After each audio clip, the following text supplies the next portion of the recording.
I started this channel and uploaded my very first video on the 31st of December 2015, exactly 10 years ago today. I was in my first year of high school then. Back then I could not have imagined where this journey would take me. But to be honest, in hindsight, it's a little bitter.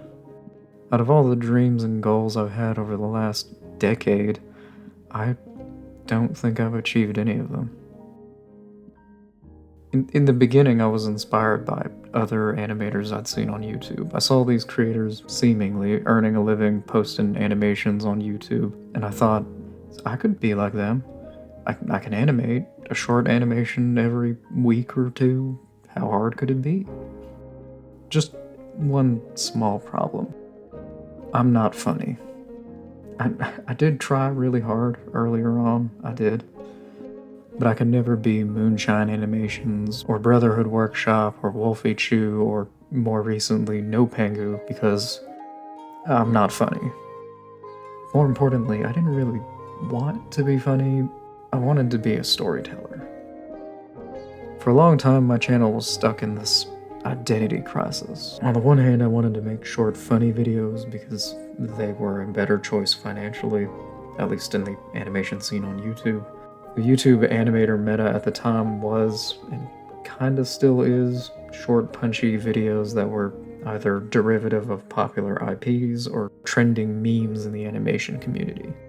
These kinds of videos are more likely to go viral, and the more you make, the more chances you have at going viral, and multiple viral uploads means happier algorithm, means more views and watch time, means success, in theory.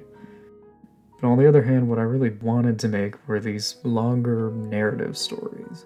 The kinds that would take years to produce, probably wouldn't be as viral, but would mean something, if that makes any sense. At one point I tried doing both at once. Tyria and Yaya was my attempt at a compromise. It was a series of short videos that individually were mostly comedic, but had an underlying dramatic narrative arc. At least that was the idea. But in reality, the comedic elements fell flat because I'm not funny, and the dramatic elements were just confusing because they were awkwardly shoved in between the comedic bits. I spent a long time trying to think of a way to salvage Tyria and Yaya, including rebooting the whole thing from the ground up, but at some point it just stopped being Tyria and Yaya. In the 6 years since the end of Tyria and Yaya, I've written so many stories. And I don't just mean a script, but also researching and planning out technical aspects of production, like what skills would I need to develop, what new skills do I need to learn, what new skills could I even learn, what should I leave for a hired contractor, who should I hire, and so on. I have learned a lot about character design, art direction, writing, production, cinematography, choreography, animation, VFX, sound design, editing, even a little music production. But I haven't made anything with all of this. Tyria and Yaya was the last major project I at least partially finished, and that was in 2019. I want to be able to say that I have no regrets, that this long and winding journey I've been on for 40% of my life at this point was worth it.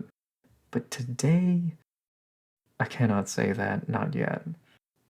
But I hope, no, I strive for these next 10 years to be different. I've got all these skills now, it's about time I made something with them already.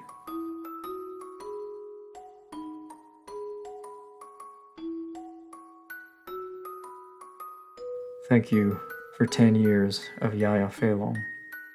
I'll see you again soon.